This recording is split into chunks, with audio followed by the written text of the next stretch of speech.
Hi ಎಲ್ರಿಗೂ welcome to Dhanu vlogs Kannada. ಎಲ್ಲರೂ ಹೇಗಿದ್ದೀರಾ? ಐ ಹೋಪ್ ಎಲ್ಲರೂ ಚೆನ್ನಾಗಿದ್ದೀರಾ ಅಂತ ಹೇಳ್ತಾ ಈ ವಿಡಿಯೋನ ನಾನು ಸ್ಟಾರ್ಟ್ ಮಾಡ್ತಾ ಇದ್ದೀನಿ. ಇದು ಬಂದು ಭಾನುವಾರದ ಬೆಳಗಿನ ವಿಡಿಯೋ. ಸೊ ಇವತ್ತು ಭೀಮ್ ಅಮಾವಾಸ್ಯೆ, ಹಾಗಾಗಿ ಸ್ವಲ್ಪ ಬೇಗನೆ ಎದ್ದಿದ್ದೀನಿ. ನೋಡ್ಬೋದು ಇನ್ನೂ ಸಹ ಬೆಳಕು ಆಗಿಲ್ಲ. ನಾನು ಎದ್ದಾಗ ಆಲ್ಮೋಸ್ಟ್ 4:45 ಆಗಿತ್ತು ನಾನು ಎದ್ದಾಗ. ಸೊ ಮನೇಲೆಲ್ಲ ಕೆಲಸ ಮುಗಿಸಿ ನಾನು ಸ್ನಾನ ಎಲ್ಲ ಮುಗಿಸ್ಕೊಂಡ್ಬಂದು ರಂಗೋಲಿ ಹಾಕೋಣ ಅಂತ ಹೇಳಿ ಹಾಕ್ತಾಯಿದ್ದೀನಿ. ಕೆಲವೊಂದು ಟೈಮ್ ಅವಾಗೆಲ್ಲ ರಂಗೋಲಿ ಹಾಕ್ತಾಯಿದ್ದೆ ಕೆಳಗಡೆ ಇಳಿದು. ಸೊ ಇವಾಗೆಲ್ಲ ಬರೀ ಬಾಗ್ಲು ತಾವು ಹಾಕ್ಕೊಂಡು ರಂಗೋಲಿಗಳೇ ಮರ್ತಂಗೆ ಆಗ್ಬಿಟ್ಟಿದೆ ನನಗೆ. ಆವಾಗ ಸ್ವಲ್ಪ ಟೈಮ್ ಪಾಸ್ ರೀತಿ ನನಗೆ ರಂಗೋಲಿ ಬಿಡಿಸೋದು. ಒಂದು ಬುಕ್ ಫುಲ್ಲು ಮಾಡ್ಕೊಂಡಿದ್ದೆ, ಎಷ್ಟೋ ಪ್ರೆಗ್ನೆಂಟ್ ಎಲ್ಲ ಆಗಿರ್ಬೋದು. ಹಾಗೆ ಬಾಣಂತನದಲ್ಲೂ ಅಷ್ಟೇ ಬೇಜಾರಾದಾಗೆಲ್ಲ ರಂಗೋಲಿ ಗೀಚಿ ಒಂದು ಬುಕ್ ಮಾಡ್ಕೊಂಡಿದ್ದೆ. ಬಟ್ ಮನೆ ಖಾಲಿ ಮಾಡೋ ಟೈಮಲ್ಲಿ ಆ ಬುಕ್ ಖಾಲಿಯಾಗಿ ಹೋಗಿತ್ತು. ಸೊ ಈಗೀಗ ಬರೀ ಹೊಸ್ಲ ಹತ್ರನೇ ರಂಗೋಲಿ ಹಾಕೊಳ್ಳಿಕ್ಕೆ ಚಿಕ್ಕ ಚಿಕ್ಕ ರಂಗೋಲಿ ಕಲ್ತ್ಕೊಂಡ್ರೆ ಸಾಕು ಅಂದ್ಬಿಟ್ಟು ದೊಡ್ಡ ದೊಡ್ಡ ರಂಗೋಲಿಗಳೆಲ್ಲ ಮರ್ತೇ ಹೋಗಿದೆ.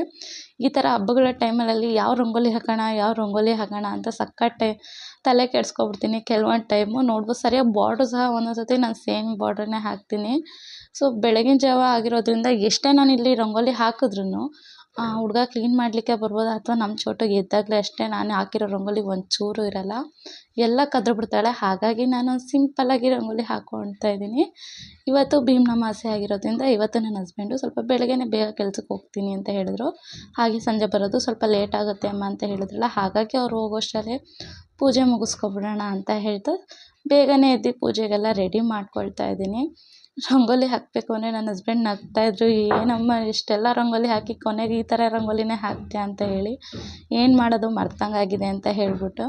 ಹಾಗೆ ನಿನ್ನೆ ಶನಿವಾರ ಆಗಿರೋದ್ರಿಂದ ನಮ್ಮ ಮನೆ ದೇವ್ರ ವಾರನೂ ಆಗಿತ್ತು. ಹಾಗೆ ನಿನ್ನೆನೇ ದೇವ್ರ ಸಾಮಾನೆಲ್ಲ ತೆಗ್ದು ನಾನು ಬೆಳಗ್ಗೆ ಅಲಂಕಾರ ಮಾಡಿದ್ದೆ.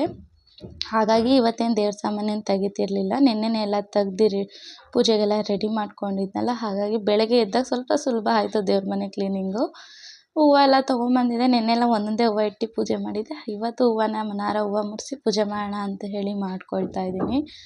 ಈ ಸತಿ ನನಗೆ ಯಾಕೋ ತೆಂಗಿನಕಾಯಿಗೆ ಬಿಳಿ ನಾಮದ ಉಂಡೆಲಿ ಆ ಥರ ಡೆಕೋರೇಷನ್ ಮಾಡಬೇಕು ಅನಿಸ್ತು. ಹೀಗೆ ಯೂಟ್ಯೂಬಲ್ಲಿ ನೋಡ್ತಾ ಕಳಶ ಕಾಯಿಗಳಿಗೆ ಕುಂಕುಮನ ಯಾವ ರೀತಿ ಇಡ್ಬೋದು ಅನ್ನೋದನ್ನು ಸಹ ತೋರಿಸ್ತಾ ಇರ್ತಾರಲ್ಲ, ಹಾಗಾಗಿ ಯಾವಾಗಲೂ ನಾನು ಪೇಪರ್ ಕಟ್ಟಿಂಗ್ ಮಾಡಿ ಇಡ್ತಿದ್ದೆ. ಬಟ್ ಈ ಸತಿ ಬಿಳಿ ನಾಮದ್ದು ಇತ್ತಲ್ಲ, ಏನಕ್ಕೆ ಅದಾದರೂ ಒಂದು ಸತಿ ಇಡೋಣ ಚೆನ್ನಾಗಿ ಕಾಣುತ್ತೆ ಅಂತ ಅನ್ನಿಸ್ತಿತ್ತು. ಇಟ್ಕೊಂಡ್ಮೇಲಂತೂ ತುಂಬ ಅಂದರೆ ತುಂಬ ಚೆನ್ನಾಗಿ ಕಾಣ್ತಿತ್ತು ಕಳಸ ನೋಡಲಿಕ್ಕೆ. ಹಾಗೆ ಅದ್ರ ಜೊತೆ ನಾನಿಲ್ಲಿ ಕಂಕಣ ಕಟ್ಟಲಿಕ್ಕೆ ದಾರದ ನೂಲನ್ನ 9 ಎಳೆ ದಾರ ಮಾಡ್ಕೊಳ್ತಾ ಇದ್ದೀನಿ. ಕೆಲವೊಂದು ಜನ 10 ಎಳೆ ದಾರ ಮಾಡ್ಕೋಬೇಕು ಅಂತ ಹೇಳ್ತಿದ್ರು. ಬಟ್ ನನಗೆ ಆಲ್ಮೋಸ್ಟ್ ಅದ್ರ ಬಗ್ಗೆ ಕನ್ಫರ್ಮ್ ಗೊತ್ತಿರಲಿಲ್ಲ. ನಾನು ಪ್ರತಿ ಸರಿನೂ 9 ಎಳೆ ದಾರ ಮಾಡ್ಕೊಳ್ತಿದ್ದೆ. ಹಾಗಾಗಿ ಈ ಸತಿನೂ ನಾನು 9 ಎಳೆ ದಾರನೇ ಮಾಡಿಕೊಂಡು ಅರಿಶಿನ ಹಾಕಿ ಅರಿಶಿನ ಎಲ್ಲ ಹಚ್ಚಿ ಹೂವು ಕಟ್ಕೊಳ್ಳೋಣ ಅಂತ ಹೇಳಿ ರೆಡಿ ಮಾಡ್ಕೊಳ್ತಾ ಇದ್ದೀನಿ.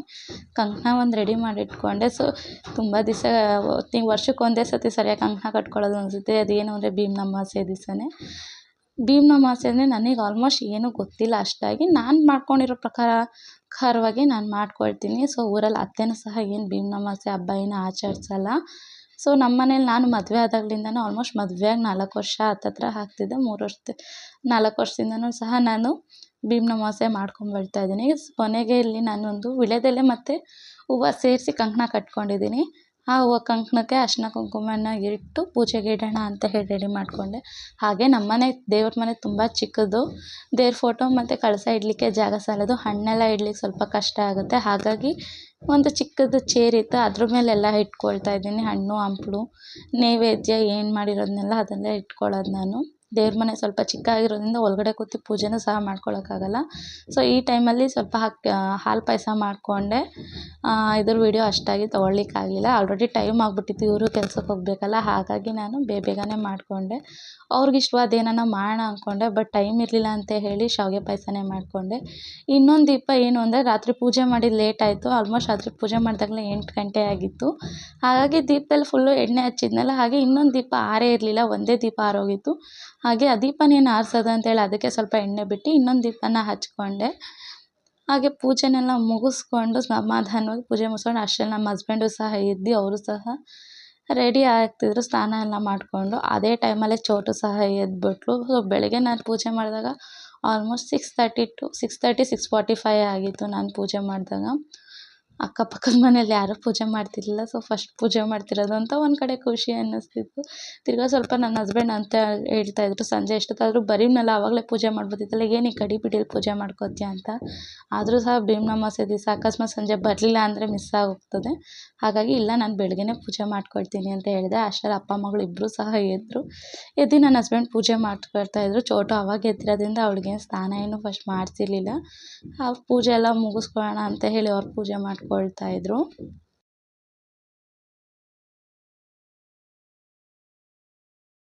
ಹಾಗೆ ಪಾದ ಪೂಜೆಗೆ ಏನೇನು ಬೇಕೋ ಎಲ್ಲ ರೆಡಿ ಮಾಡ್ಕೊಳ್ತಿದ್ದೆ. ಹಾಗೆ ಕ್ಯಾಮ್ರಾನೂ ಸಹ ರೆಡಿ ಮಾಡಿ ಇಟ್ಟಿದ್ದೆ. ಬಟ್ ನಮ್ಮ ಪಾಪು ದಿವಾನದ ಮೇಲೆ ಕೂತಿದ್ಲು. ಸೊ ಕ್ಯಾಮ್ರಾ ಸ್ಟ್ಯಾಂಡ್ ಅಷ್ಟಾಗಿ ಹೈಟ್ ಏನು ಬರ್ತಿರ್ಲಿಲ್ಲ, ಹಾಗಾಗಿ ದಿವಾನದ ಮೇಲೆ ಇಟ್ಟಿದ್ದೆ.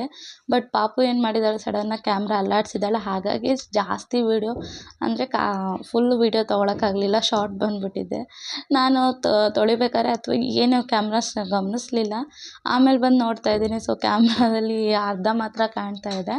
ಪರವಾಗಿಲ್ಲ ಬಿಡಿ, ಏನು ಅದೇನು ದೊಡ್ಡದೇನಿಲ್ಲ, ಕಾಲು ತೊಳೆಯೋದೇನು ನೋಡೋದು ಅಂತ ಅನ್ನಿಸ್ತು. ಹಾಗಾಗಿ ಅದನ್ನು ಸಹ ಅಪ್ಲೋಡ್ ಮಾಡಿದ್ದೀನಿ. ಸೊ ಈ ವರ್ಷದ ನಾನು ಪ್ರತಿ ವರ್ಷವೂ ಮಿಸ್ ಮಾಡದೆ ನಾನು ಪಾದ ಪೂಜೆ ಮಾಡ್ತೀನಿ. ಪ್ರತಿ ವರ್ಷವೂ ಅಷ್ಟೇ. ನನ್ನ ಹಸ್ಬೆಂಡು ಅಂತ ಹೇಳ್ತಾರೆ, ಏನು ನಮ್ಮ ಕಡೆಗೆ ಏನು ಸಂಪ್ರದಾಯ ಇಲ್ಲ, ಏನು ನೀನು ಮಾಡಬೇಡ ಅಂತ ಹೇಳಿದ್ರು. ಬಟ್ ನಮ್ಮ ಅಪ್ಪ ಅಮ್ಮವ್ರ ಕಡೆ ಎಲ್ಲ ಅಮ್ಮನ ಕಡೆ ಎಲ್ಲ ಆಲ್ಮೋಸ್ಟ್ ಅಮ್ಮ ನಾವೆಲ್ಲ ಇದ್ದಾಗ ಅಮ್ಮ ಈ ಭೀಮ್ ಅಮಾವಾಸ್ಯೆ ದಿವಸ ಅಪ್ಪನ ಪಾದ ಪೂಜೆ ಮಾಡೋರು. ನಮಗೆಲ್ಲ ಆಲ್ಮೋಸ್ಟ್ ಗೊತ್ತಿರೋದೆ. ಬಟ್ ಅತ್ತೆಯವ್ರೇನೋ ಮಾಡಲ್ಲ ಅಂತ ಹೇಳ್ತಿದ್ರು. ಆದರೂ ಕೂಡ ನಾನು ಪ್ರತಿ ವರ್ಷವೂ ಮಾಡ್ತಾಯಿದ್ದೀನಲ್ಲಪ್ಪ, ನಾನು ಮಿಸ್ ಮಾಡಲ್ಲ. ತಿರ್ಗಾ ಈ ಭೀಮ್ ಅಮಾವಾಸ್ಯೆ ಏನಂತಾರೆ, ಆಲ್ಮೋಸ್ಟ್ 9 ವರ್ಷ ಆದರೂ ಕಂಪ್ಲೀಟ್ ಮಾಡಬೇಕು ಅಂತ ಕೆಲವೊಂದಿಷ್ಟು ಜನ ಹೇಳ್ತಾರೆ. ನನಗೂ ಕನ್ಫರ್ಮ್ ಇಲ್ಲ. ಅದರಲ್ಲಿ ನಾನು ಗಮನಿಸಿರೋ ಪಟ್ಟಿಗೆ ಒಂದಷ್ಟು ಜನ ಹೇಳ್ತಾರೆ ಭೀಮ್ ಅಮಾವಾಸ್ಯೆ ದಿವಸ 9 ವರ್ಷ ಆದರೂ ಭೀಮ್ ಅಮಾವಾಸ್ಯೆ ಮಾಡಿದ್ರೆ ತುಂಬ ಒಳ್ಳೆಯದು ಅಂತ ಹೇಳ್ತಾರೆ. ತಿರ್ಗಾ ಈ ಭೀಮ್ ಅಮಾವಾಸ್ಯೆ ಮಾಡೋದು ಗಂಡನ ಆಯುಷ್ಷು ಶ್ರೇಯಸ್ಸಿಗೋಸ್ಕರ ಮಾಡ್ತಾರೆ. ಹಾಗಾಗಿ ಅವ್ರಿಗೆ ಒಳ್ಳೆಯದಾಗಲಿ ಅಂತ ಹೇಳಿ ನಾವು ಸಹ ಮಾಡ್ಕೊಳ್ತೀನಿ. ಹಾಗೆ ಈ ಸತಿ ಬಂದು ಭೀಮ್ ಅಮಾವಾಸ್ಯೆ ಭಾನುವಾರ ಬಿದ್ದಿರೋದ್ರಿಂದ ಬೆಳಗ್ಗಿನಿಂದ ಸಂಜೆ 4:30 ಒಳಗಡೆ ಪೂಜೆ ಮಾಡಿಕೊಂಡ್ರೆ ಒಳ್ಳೆಯದು. ತಿರ್ಗಾ ಫಲವೂ ಸಿಗುತ್ತೆ. 4:30 ಮೇಲೆ ಮಾಡಿಕೊಂಡ್ರೆ ನಾವೇನು ಪೂಜೆ ಮಾಡಿದ್ದೀವೋ ಅದ್ರ ಫಲವೂ ಸಿಗೋಲ್ಲ, ಹಾಗೆ ನಮ್ಮ ಪೂಜೆ ವ್ಯರ್ಥನೂ ಅಂತ ಅನಿಸುತ್ತೆ. ಹಾಗಾಗಿ ಬೆಳಗ್ಗೆನೇ ಪೂಜೆ ಮಾಡ್ಕೊಳ್ಳಿ ಅಂತ ಹೇಳಿದ್ರು ನನಗೆ ತಿಳಿದು ಮಟ್ಟಿರೋರು. ಅದಕ್ಕೋಸ್ಕರ ಹೆಂಗೋ ಬೆಳಗ್ಗೆನೇ ಸ್ವಲ್ಪ ಪೂಜೆ ಮುಗಿಸ್ಕೊಬಿಡೋಣ. ತಿರ್ಗಾ ನನ್ನ ಹಸ್ಬೆಂಡು 4:30 ಒಳಗಡೆ ಅಂತೂ ಬರೋಲ್ಲ ಅವರು. ಏನೇ ಬಂದರೆ ಅವ್ರು ಸಂಜೆ ಬರ್ತೀನಿ ಅಂದರೆ 7 o'clock 7:30 ಆಗ್ಬಿಡುತ್ತೆ. ಹಾಗಾಗಿ ಬೆಳಗ್ಗೆನೇ ಪೂಜೆ ಮಾಡ್ಕೊಳ್ಳೋದೇ ಒಳ್ಳೆಯದು ಅಂತ ಹೇಳಿ ಪೂಜೆ ಮಾಡ್ಕೊಳ್ತಾ ಇದ್ದೀವಿ. ಹಾಗೆ ಈ ಭೀಮ್ ಅಮಾವಾಸ್ಯೆ ದಿವಸ ಕೆಲವೊಂದಷ್ಟು ಜನ ವ್ರತಗಳೆಲ್ಲ ಮಾಡ್ತಾರೆ. ಅಂದರೆ ಜ್ಯೋತಿರ್ಲಿಂಗನ ಬೆಳಗೋದೇ ಆಗಿರ್ಬೋದು ಅಥವಾ ಅದರ ವ್ರತಗಳು, ಈ ರೀತಿ ವ್ರತಗಳೆಲ್ಲ ಮಾಡ್ತಾರೆ. ಬಟ್ ನಾನು ಯಾವುದೇ ರೀತಿ ವ್ರತನ ಬಂದಿಲ್ಲ. ಅದಕ್ಕೋಸ್ಕರ ನನಗೆ ತಿಳಿದು ಮಟ್ಟಿರೋ ಹಾಗೆ ಸಿಂಪಲ್ಲಾಗಿ ಎಲ್ಲರ ಮನೆ ಮಾಡ್ಕೊಂಡಂಗೆ ನಾನು ಮಾಡ್ಕೊಳ್ತೀನಿ. ನಾನಿಲ್ಲಿ ಯಾವುದೇ ರೀತಿಯ ವ್ರತ ಉಪವಾಸ ಇವು ಯಾವನ್ನೂ ಮಾಡಲ್ಲ. ನಾರ್ಮಲಾಗಿ ಬೆಳಗ್ಗೆಲ್ಲ ಪೂಜೆ ಮುಗಿಸಿ ಚೆನ್ನಾಗಿ ಊಟ ಮಾಡಿಕೊಂಡು ಇರೋದು. ಸೊ ನನ್ನ ಹಸ್ಬೆಂಡ್ಗೂ ವ್ರತ ಅನ್ನೋದೆಲ್ಲ ಇಷ್ಟ ಆಗಲ್ಲ. ಯಾಕಂದರೆ ಅವ್ರಿಗೆ ಉಪವಾಸ ವ್ರತ ಎಲ್ಲ ಇಷ್ಟಪಡಲ್ಲ. ಬೇಡ, ಏನು ವ್ರತ ಮಾಡಿದ್ರೇ ದೇವ್ರ ಫಲ ಕೊಡೋದು, ಏನು ಬೇಕಾಗಿಲ್ಲ, ಉಪವಾಸ ಮಾಡೋದು ಬೇಡ, ನೀವು ವ್ರತ ಮಾಡೋದು ಬೇಡ, ಸಿಂಪಲಾಗಿ ಮಾಡ್ತೀವಿ ಅಂದರೆ ಭೀಮ್ ಅಮಾವಾಸ್ಯೆ ಪೂಜೆ ಮಾಡಿಸ್ಕೊತೀನಿ. ನೀವು ವ್ರತ ಗೀತ ಏನೋ ಮಾಡ್ತೀನಿ ಅಂತ ಹೇಳಿದ್ರು ಯಾವುದೇ ಪೂಜೆನೂ ಸಹ ನೀನು ಮಾಡಬೇಡ ಈ ರೀತಿ ಹೇಳ್ತಾರೆ. ಹಾಗೋಸ್ಕರ ನಾನು ಸಿಂಪಲ್ಲಾಗಿ ಪೂಜೆ ಮಾಡ್ಕೊಳ್ತಾ ಇದ್ದೀನಿ ಎಲ್ಲರ ಮನೆ ಮಾಡ್ಕೊಂಡಂಗೆ. ನನ್ನ ಹಸ್ಬೆಂಡು ನಮ್ಮ ಚೋಟು ಅಂತೂ ಹೆವಿ ನೋಡ್ತಾಯಿದ್ಲು. ನಮ್ಮಿಬ್ರೂ ಏನಕ್ಕೆ ಅಮ್ಮ ಇವ್ರು ಪೂಜೆ ಮಾಡ್ತಿದ್ದಾರೆ ಅಂತ ಹೇಳಿ. ಹಾಗೆ ನಾನು ಆ ದೇವರಲ್ಲಿ ಕೇಳ್ಕೊಳ್ಳೋದು ಒಂದೇ ಒಂದು, ನನ್ನ ಹಸ್ಬೆಂಡ್ಗೆ ಯಾವುದೇ ಕೆಲಸದಲ್ಲಾಗಲಿ ಏಳಿಗೆ ಇರಲಿ, ಅದ್ರ ಜೊತೆಗೆ ಅವ್ರಿಗೆ ಆಯುಷ್ಷು ಆರೋಗ್ಯ ಕೊಟ್ಟು ಎಲ್ಲ ಕೆಲಸದಲ್ಲೂ ಅವ್ರಿಗೆ ಯಶಸ್ಸನ್ನು ಕಾಣಲಿ. ಹಾಗೆ ನನ್ನ ಹಸ್ಬೆಂಡು ಮುನ್ನುಡಿಯಾಗಿರಲಿ ಅಂತ ಹೇಳ್ತಾ ನಾನು ಆ ದೇವ್ರನ್ನ ಕೇಳ್ಕೊಳ್ತೀನಿ. ಹಾಗೆ ನನ್ನ ಹಸ್ಬೆಂಡ್ ನನಗೂ ಸಹ ಅರಿಶಿನ ಕುಂಕುಮನ ಇಟ್ಟು ನೀನು ಏನು ಅಂದ್ಕೊಂಡಿದ್ಯೋ ಅದು ಆಸೆ ಈಡೇರಲಿ, ಅದ್ರ ಜೊತೆಗೆ ಆ ದೇವರು ನಿನಗೂ ಸಹ ಆಯುಷ್ಯ ಆರೋಗ್ಯ ಎಲ್ಲವನ್ನು ಕೊಟ್ಟು ಕಾಪಾಡಲಿ ಅಂತ ನಾನು ಕೇಳ್ಕೊತೀನಿ ಪಾಪ ಅಂತ ಹೇಳಿದ್ರು. ಈ ಮಾತು ನನಗೆ ಬೆಳಗ್ಗೆಯಿಂದ ಎಷ್ಟೇ ಕೆಲಸ ಮಾಡಿದರೂ ನನಗೆ ಆ ಕೆಲಸ ಎಲ್ಲ ಮರೆಸ್ದಂಗೆ ತಿರ್ಗಾ ಆ ಸ್ಟ್ರೆಸ್ ಫೀಲ್ನ ಸಹ ನಾನು ಜ್ಞಾಪನನೇ ಇಲ್ಲ ಆ ಮಾತಲ್ಲಿ. ನನಗೆ ಅದಕ್ಕೋಸ್ಕರ ಅಷ್ಟು ಖುಷಿಪಟ್ಟೆ ನನಗೆ ಆ ಮಾತು ಕೇಳಿ. ನನ್ನ ಹಸ್ಬೆಂಡಿಗೆ ನಾನು ಹೇಳ್ತಾ ಇದ್ದೆ, ಬಟ್ ನನಗೆ ನೀನು ಏನು ಕೊಡಿಸ್ಲಿಲ್ಲ ಅಂದರೂ ಪರವಾಗಿಲ್ಲ, ನನಗೆ ಈ ಮಾತು ಹೇಳ್ದಲ್ಲ ತುಂಬ ಅಂದರೆ ತುಂಬ ಖುಷಿ ಆಯಿತು ಅಂತ. ಪ್ರತಿ ಸಲ ಭೀಮ್ ಅಮಾವಾಸ್ಯೆಗೂ ಪಾಪ ನನ್ನ ಹಸ್ಬೆಂಡ್ ಯಾವತ್ತೂ ಸಹ ಅವರು ನಾವೇನು ಎಕ್ಸ್ಪೆಕ್ಟೇಷನ್ ಮಾಡಲಿಲ್ಲ ಅಂದರೂ ಪರವಾಗಿಲ್ಲ, ಅವ್ರ ಕೈಲಾದಷ್ಟು ಗಿಫ್ಟನ್ನ ನನಗೆ ಕೊಡ್ತಾಯಿದ್ರು ಪ್ರತಿ ವರ್ಷವೂ ಅಷ್ಟೇ ಅವರು. ಹಾಗಾಗಿ ಈ ಸತಿನೂ ನನಗೆ ಇಷ್ಟವಾದ ಗಿಫ್ಟನ್ನ ಕೊಡಿಸ್ತೀನಿ. ಅದು ಸಂಜೆ ಅದು ಏನು ಅಂತ ಹೇಳಲ್ಲ ಅಂತ ಹೇಳ್ತಿದ್ರು. ಸೊ ಪರವಾಗಿಲ್ಲ, ನಿಂಗೆ ಗಿಫ್ಟ್ ಕೊಟ್ಟರು ನಡೆಯುತ್ತೆ, ಕೊಡಲಿಲ್ಲ ಅಂದರೂ ನಡೆಯುತ್ತೆ ಅಂತ ನಾನು ರೇಗಿಸ್ತಾ ಇದ್ದೆ. ಹಾಗೆ ನಮ್ಮ ಚೋಟು ನಾವೆಲ್ಲ ಕೈ ಕಂಕಣ ಕಟ್ಟಿದ್ದು ನೋಡಿ ಅವಳಿಗೂ ಸಹ ಕಟ್ಟು ಅಂತ ಹೇಳ್ತಾ ಇದ್ಲು. ಅದಕ್ಕೋಸ್ಕರ ನನ್ನ ಹಸ್ಬೆಂಡ್ ಅವ್ರಿಗೂ ಸಹ ಸ್ನಾನ ಮಾಡಿಸಿ ಕರ್ಕೊಂಬಂದರು. ಅವಳಿಗೂ ಸಹ ನಾನು ಕಂಕಣ ಕಟ್ಟಿ ಅಷ್ಟರಲ್ಲಿ ನನ್ನ ಹಸ್ಬೆಂಡ್ ನೋಡ್ಬೋದು ಮಗಳಂದರೆ ತುಂಬ ಪ್ರೀತಿ. ಮಗಳಿಗೆ ರೆಡಿ ಮಾಡೋದಿಂದ ಹಿಡಿದು ಪ್ರತಿಯೊಂದು ಅವ್ರಿಗೆ ತುಂಬ ಖುಷಿ ಕೊಡುತ್ತೆ. ಮನೇಲಿದ್ದಾಗ ಅವ್ರಿಗೆ ಮೇನ್ ಅಂದರೆ ಮಗಳಿಗೆ ಸ್ನಾನ ಮಾಡಿಸಿ ತಿನ್ನಿಸ್ಕೊಂಡು ಅವರೇ ನೋಡ್ಕೊಳ್ತಾರೆ, ನನಗೇನು ಹೇಳಲ್ಲ ಅವರು. ಹಾಗೆ ನಮಗೆ ಎನರ್ಜಿ ಬೂಸ್ಟರ್ ಅಂದರೆ ಅದು ಕಾಫಿ. ಸೊ ಬೆಳಗ್ಗೆನೇ ಕಾಫಿ ಕುಡಿಲೇಬೇಕು ನಮಗೆ. ಅಂಥದ್ರಲ್ಲಿ ನನ್ನ ಹಸ್ಬೆಂಡ್ ಎದ್ದು ಇಷ್ಟೊತ್ತವರೆಗೂ ಕಾಫಿ ಕುಡ್ದಿಲ್ಲ ಅಂದರೆ ಅದು ಅವ್ರ ಒಂಥರ ಮಿರಾಕಲ್. ಬಿಕಾಸ್ ಅವ್ರಿಗೆ ಎದ್ದಿದ ತಕ್ಷಣ ಕಾಫಿ ಇದ್ಬಿಡ್ಬೇಕಿತ್ತು. ಹಾಗೆ ನಮ್ಮ ಚೋಟಿಗೆ ಪಾಯಸ ಮಾಡಿದ್ದೆ, ನನ್ನ ಹಸ್ಬೆಂಡ್ಗೆ ಒಂಚೂರು ತಿನ್ನಿಸ್ಬಿಟ್ಟು ಅವ್ರಿಗೆ ಕೊಟ್ಟಿದ್ದೆ. ಅವಳು ನೀನು ತಿನ್ನು ಅಂದರೆ ಅವ್ರ ಅಪ್ಪಂಗೆ ತಿನ್ನಿಸ್ತಾ ಇದ್ಲು ಅವಳು.